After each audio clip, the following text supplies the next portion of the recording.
Alrighty, here to review Pure Joy Naturals as recommended from Coral Peters. So let's click on here. Let's see what they have. It's taking a minute to load. Yeah, I don't pre-click on these links. So when you list them in here for suggestions, I do it all live for you. So it looks like we only have, oh, never mind. We have more left than I thought. I'm going to do as many as I can tonight for you guys before my voice gives out. So this is Pure Joy Naturals. This looks like it's from Canada. Let's look at the single essential oils and then the blends. It looks like their website's a little bit slow to load. Okay, so let's zoom in here so even those of you on your phone can at least see. Whoa, that scrolls very quickly. So anise star is one I don't like seeing on websites because it does have quite a few safety issues. But let me go ahead and see if at least they let you know what the safety issues are so that you can make your own decisions. So it looks like there's uses here, description, blends with. So, okay, they're basically washing their hands off of the safety. So they're saying Pure Joy Naturals provides this essential oils guide for educational purposes, not as medical advice. Please consult a qualified healthcare practitioner or resource on essential oil uses, safety precautions for all essential oils. So that pretty much tells me that they are not going to provide that information and that you need to do that yourself. Oh, it looks like they have an essential oil safety course. I'll have to check that out as well. So let's just go ahead and click on a couple just to see if they happen to have any safety. But if I'm not seeing any safety, like they just pretty much told me, then I'm not going to waste our time on this. I will go ahead and check out their blends and go from there. So let's see. Okay, well, they do. Okay. They do have cautions for this being phototoxic. This is bergamot. So I'm glad to see that. They're very insistent in all caps, do not drink essential oils. They're suggesting to dilute before use. That's good. Keep out of reach of children. Diffuse or use topically with a carrier oil. Okay, so now I'm curious. So now I'm going to have to click on more of these. I am seeing some essential oils here that do have safety issues. Some of these shouldn't even bother being sold. There's just too many safety issues that are not being made aware. And when you're just selling stuff and you're not making people aware of the potential safety issues, then anybody's just coming here buying essential oils, they're not going to have any clue what ones that are going to be more dangerous than others. So there's the same cautions here. What I'm looking for with cardamom is that it is not supposed to be for around children under the age of 10 years old because of the high 1,8-cineol. So I like to check out the cardamom profile to see if they mention anything about this is for ages 10 plus. That is what I like to see. Carrot seed is one that should not be used during pregnancy. So I like to see if they have that here for you so that you are aware of that. And I'm not seeing anything about pregnancy at all. I am seeing the keep out of reach of children, which is generic.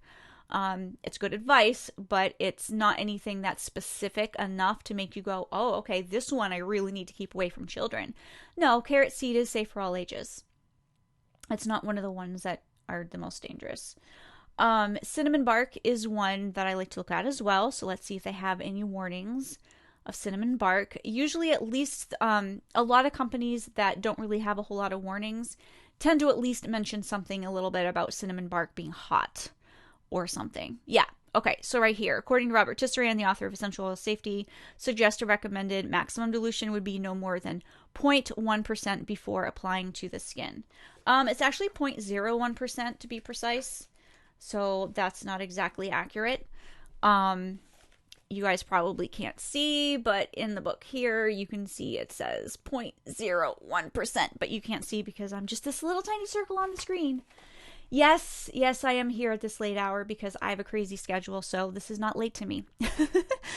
I'm glad to see that they're, again, suggesting that you don't drink this.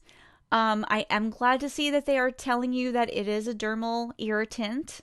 Yeah, they have their dilution incorrect. This is also not safe during pregnancy. Thank you, Art, so much for your kind words. I'm not seeing anything here about not using during pregnancy, and it's not safe for pregnancy or breastfeeding. It is anticoagulant as well, which I like to see on cinnamon bark and leaf. Let's see clove bud if they have similar safety warnings. Clove bud, cinnamon bark, cinnamon leaf are all anticoagulant, and you need a very, very low topical max. So let's see. Okay, so for some reason they have, even though it's incorrect, a topical max listed for cinnamon bark. There's no topical max listed here, and it should be 0.5% for cinnamon, for clove. So I'm not really seeing, I'm just seeing their generic caution. I am not seeing anything about avoiding on, damaged skin, or if you're about to have surgery, if you're on aspirin. I'm not seeing any of that here. Which I like to see. So it looks like they could use some help in the safety department of adding some more information on their website. But again, that first disclaimer that we saw pretty much told us that you need to rely on another resource, not them, for safety information, because they pretty much don't want that liability, which I understand. But if they don't want liability, then they ought to give us more information. Okay, no product details here at all. So what I look for with peppermint is avoid using around children under the age of 6. And this is corn mint, so this isn't going to be the same. This is pretty much, it's like a cheap version of peppermint. They have a lot of information on this one. That's interesting. So nothing here about avoiding around children under the age of 6. Nothing about if you have GERD. Let's see, rosemary. Well, they don't seem to add ages to any of this. Sage essential oil is neurotoxic, so I kind of cringe a little bit whenever I see a website offer this for sale. There's really no need to use sage essential oil when it's that toxic and that many issues. There's nothing that you can't get from another essential oil. Just avoid the sage. It's not worth it. Alrighty, let's see. Okay, wintergreen, definite blood thinner, avoid around children under the age of 10. If you're using aspirin, let's see if it has anything here. Not really. So they have their generic, keep away from children, dilute before use, which is good. It's good. But do you guys take that very seriously, though? I mean, is it just me? How many of you, when you see this, do not drink, dilute before use, that's good.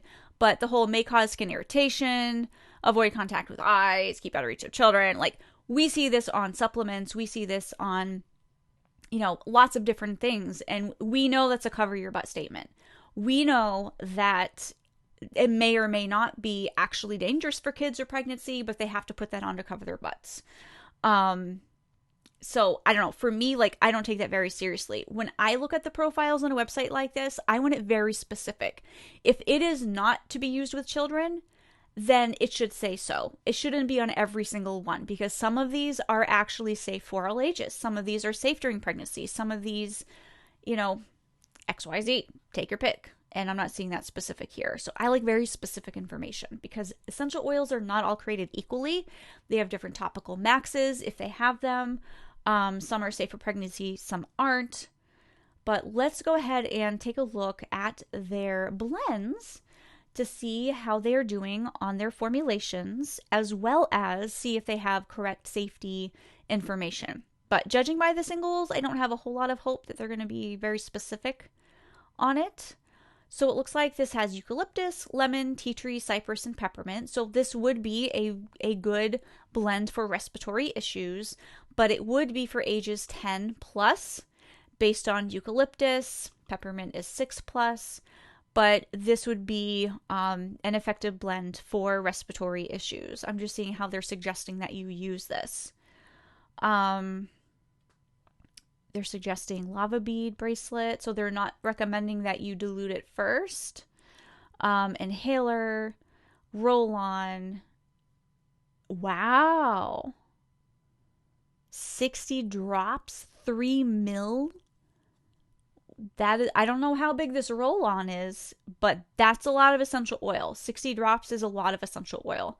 If that's a 10 ml roller bottle, that's a 30% dilution. 30% dilution. Lemon has a 2% dilution before it's phototoxic. Peppermint has a 5.4% dilution before it can cause irritation and redness. So that is a super high dilution. And inhalation is going to be the most effective way to use this blend anyways. So let's see, cleaning oil, dye ginger tummy blend. Let's take a look at that. I can see right here some of the essential oils listed right on their label. I do appreciate that they have very simply on their label exactly what's inside. Sometimes that's hard to find.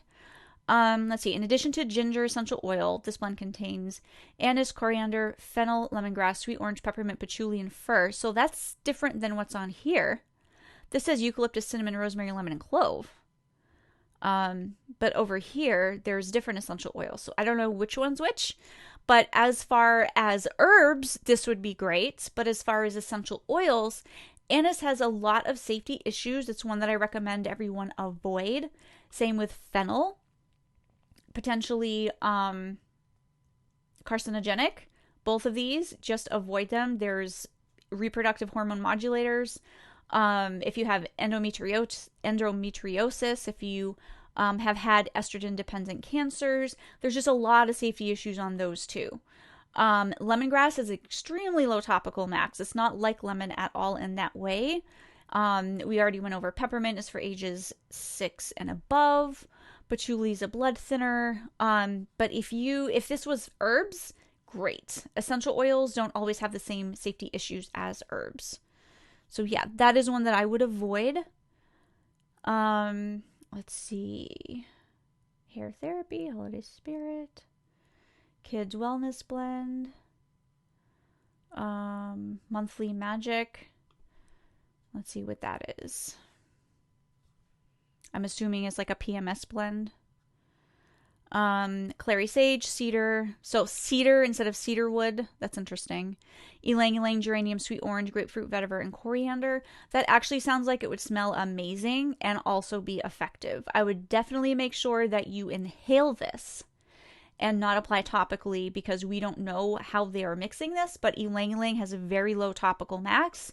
Grapefruit is phototoxic, so you want to be careful about that. Let's see, natural sleep blend. Let's see if they have sedative essential oils in here or not. They do offer quite a few blends though. So let's see. Where's the list of essential oils? Okay, lavender, clary sage, and sweet orange. So these are calming, but they're not necessarily sedative. A lot of people find that lavender has the opposite effect and it stimulates them. But clary sage, lavender, and sweet orange alone, or I should say together in a blend like this, would be great for calming, but not necessarily sedative for sleeping. I prefer to use sedatives. I mean, sometimes calming essential oils can work for people. I'm not saying it won't work, but why not use sedative essential oils when you can, right? So let's see, respiratory. So this is another respiratory blend. So this contains eucalyptus, fir, lemon, myrtle, which has safety issues, cypress, marjoram. Again, we don't know if this is sweet or Spanish.